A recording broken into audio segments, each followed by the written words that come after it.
नमस्ते दोस्तों, मैं अजय डोले फिर से आप सभी 10वीं के छात्रों का YouTube चैनल पर स्वागत करता हूँ। तो दोस्तों, हम हिंदी भाषा का अध्ययन कर रहे हैं। तो दोस्तों, आज हम देखते हैं हमारा अगला पाठ 8वां जो पद्य पाठ है, कविता है अपनी गंध नहीं बेचूंगा। और इस कविता के लेखक है बाल कवि बैरागी। तो दोस्तों, मैं लेखक का परिचय आपको बताता हूँ। तो लेखक अपनी गंधक नहीं बेचूंगा, इस कविता के जो कवि है बाल कवि बैरागी, इनका जन्म 1931 को मंदसौर यानी आज के मध्य प्रदेश में हुआ था। तो बाल कवि बैरागी जीवन के आरंभिक दिनों में ही संघर्ष को साथी बना। तो बाल कवि बैरागी का जीवन आरंभिक काल से बहुत संघर्षपूर्ण रहा। इन्हीं हालातों में से प्रेरणा लेकर नंद रामदास बैरागी कविता के क्षेत्र में बाल कवि बैरागी के रूप में प्रतिष्ठित हुए। बाल कवि बैरागी हिंदी साहित्य के साथ साथ राजनीति में भी सक्रिय है। आपकी रचनाएं ओजगुण संपन्न है। आपके जीवन का संघर्ष जोश, ओज, हौसला और प्रेरणा शब्द रूप में कविताओं में भी ढल गए हैं। आपने बच्चों के लिए भी बहुत सारे गीत लिखे हैं और गौरव गीत, दर्द दीवानी, यह काव्य संग्रह इन्होंने लिखे हैं या निर्माण किया है। तो दोस्तों, बालकवि बैरागी इस कविता के कवि अपनी गंध नहीं बेचूंगा के माध्यम से हमें बताना चाहते हैं। बालकवि ने प्रस्तुत गीत में फूल के स्वभाव की विशेषताएं बताते हुए कहा है कि किसी भी परिस्थिति में फूल अपनी गंध नहीं बेचता। फूल के इस स्वाभिमान को मनुष्य को भी अपनाना चाहिए। तो दोस्तों, स्वाभिमान मनुष्य की थाती है। जिस व्यक्ति में स्वाभिमान की भावना नहीं होती, उसका अपना कोई अस्तित्व नहीं होता। स्वाभिमानी व्यक्ति अपने स्वाभिमान की रक्षा के लिए अपना सब कुछ गवा देते हैं, पर अपने स्वाभिमान पर आँच नहीं आने देते। प्रस्तुत कविता में कवि ने एक ऐसे ही फूल का वर्णन किया है जो अपने स्वाभिमान को बनाए रखने के लिए अपना सब कुछ निछावर करने के लिए तत्पर है, पर किसी भी हालत में अपना स्वाभिमान छोड़ने के लिए तैयार नहीं है। कवि ने इस कविता के द्वारा फूल के इस गुण को मनुष्य को भी अपनाने और स्वाभिमानी रहने की प्रेरणा दी है।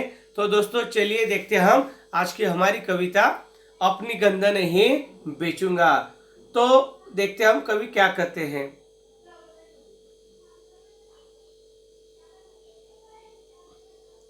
कवि कहते हैं, देखिए दोस्तों, पहली पंक्तियों में, चाहे सभी सुमन बिक जाए, चाहे ये उपवन बिक जाए, चाहे सो फागुन बिक जाए, पर मैं गंध नहीं बेचूंगा, अपनी गंध नहीं बेचूंगा। गंध यानी सुगंध। तो दोस्तों, शब्दार्थ देखते हैं हम इस पाठ। देखिए दोस्तों, चाहे सभी सुमन बिक जाए, सुमन यानी फूल। चाहे ये उपवन बिक जाए, उपवन यानी बगीचा, उद्यान। चाहे सो फागुन बिक जाए, फागुन यानी एक ऋतु, पर मैं गंध नहीं बेचूंगा। गंध यानी फूल की सुगंध। तो देखिए दोस्तों, कवि कहते हैं कि चाहे सभी सुमन बिक जाए, चाहे ये उपवन बिक जाए, चाहे सो फागुन बिक जाए, पर मैं गंध नहीं बेचूंगा, अपनी गंध नहीं बेचूंगा। तो दोस्तों, कवि कहते हैं, इन पंक्तियों में से हमें बताना चाहते हैं कि स्वाभिमानी फूल अपने स्वाभिमान की रक्षा के लिए अपना सब कुछ निछावर करने के लिए तैयार हैं, पर वह किसी भी हालत में अपने स्वाभिमान पर आँच नहीं आने देगा।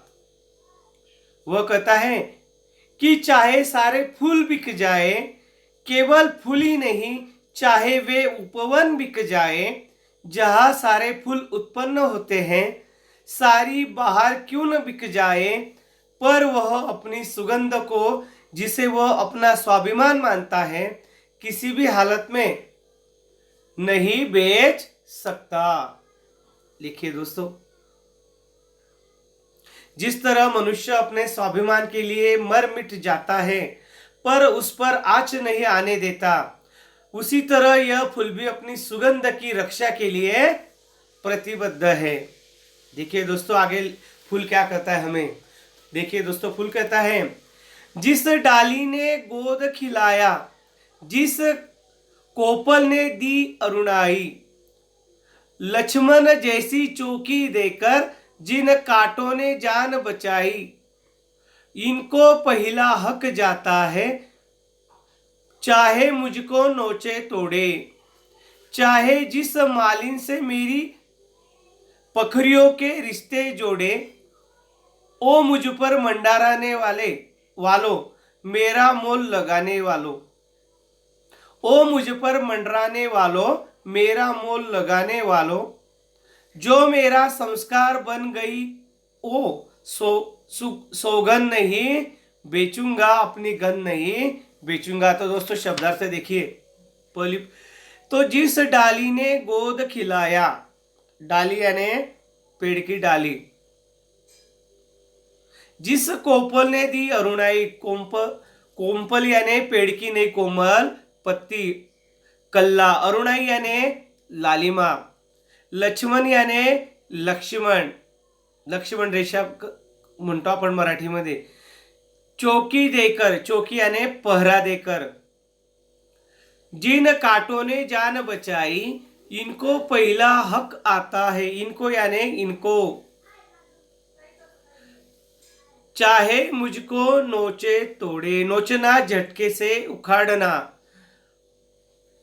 चाहे जिस मालिन से, मालिन यानी माली, पेड़ पौधों की रखवाली करने वाला, पानी देने वाला, निगाह रखने वाला, उसे कहते मालिन। पंखुरिया यानी फूल की पत्तियां, पुष्पदल। देखिए दोस्तों, मंडराना, किसी के आसपास चक्कर काटना, मोल लगाना, कीमत लगाना, संस्कार यानी पवित्रीकरण, व्यवस्था, शुद्धि, और सौगंध यानी कसम। तो दोस्तों फूल कहता है कि जिस तरह मनुष्य अपने स्वाभिमान के लिए मर मिट जाता है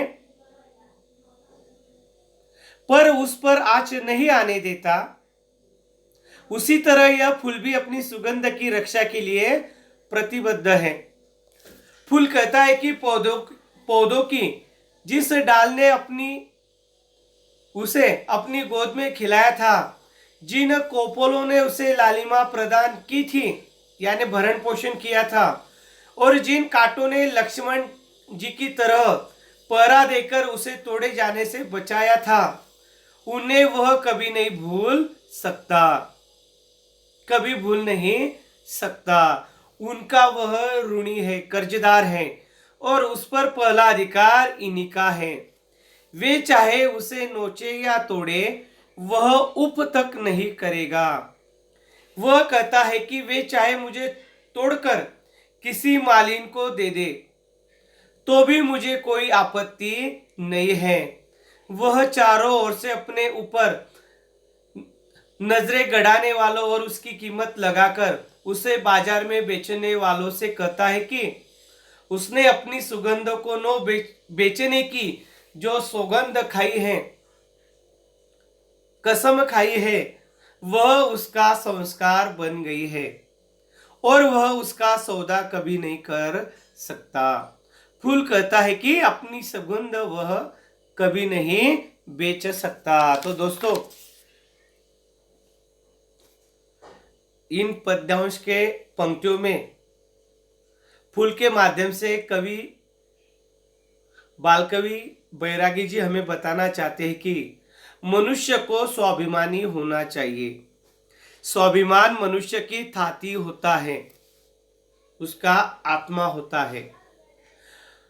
और इन पद्यांश के अनुसार फूल का प्रण है कि चाहे सारे फूल बिक जाए, चाहे पूरा उपवन भी क्यों न बिक जाए, पूरी बहार क्यों न चली जाए, पर वह किसी भी हालत में अपनी सुगंध नहीं बेच सकता। प्रत्येक स्वाभिमानी मनुष्य भी इसी तरह सोचता है। अपने स्वाभिमान के लिए यदि उसे अपना सर्वस्व त्याग देना पड़े तो भी वह हंसते हंसते उसे त्याग देगा, पर अपने स्वाभिमान पर कभी आँच नहीं आने देगा। दोस्तों, फूल जिस डाली पर खिला था और जिन कोपलों ने उसे लालिमा दी थी, तथा पौधे पर जिन कांटों ने सदा उसकी रक्षा की है, उनका एहसान वह कभी नहीं भूलता। उनका वह कृतज्ञ है और कहता है कि उसको नोचने तोड़ने का सबसे पहला अधिकार उन्हीं का है। किसका? कांटों का, कोपलों का, क्योंकि उन्होंने ही उसे बनाया है।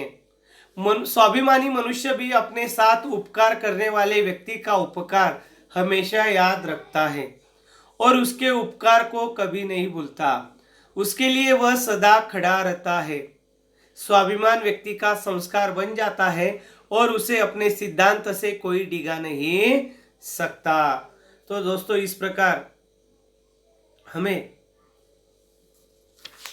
कवि, बाल कवि फूल के माध्यम से मनुष्य को कुछ संदेश देने का प्रयास करते हैं। देखिए दोस्तों, हम देखते हैं कि कुछ लोग स्वाभिमान बेच देते हैं संपत्ति के वास्ते, धन के वास्ते। लेखक कहता है कुछ भी हो जाए लेकिन अपना स्वाभिमान नहीं गंवाना चाहिए। तो दोस्तों, इसी के साथ आज की तासिका यहाँ पर समाप्त होती है। अगली तासिका में देखेंगे हम इस कविता का अंतिम भाग। तब तक के लिए मैं आपसे विदा लेता हूँ। तो दोस्तों, कुछ शब्दार्थ हैं जिसे आपको अपनी नोटबुक कॉपी में लिखने हैं।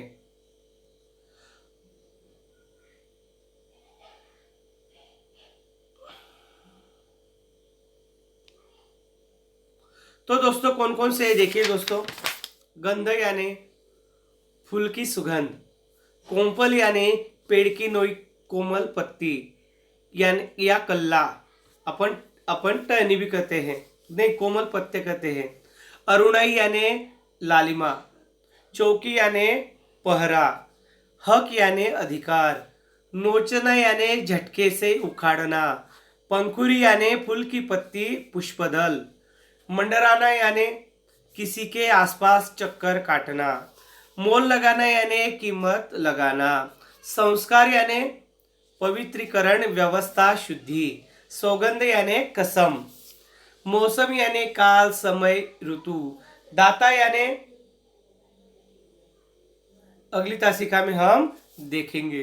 तब तक के लिए मैं आपसे विदा लेता हूँ। धन्यवाद।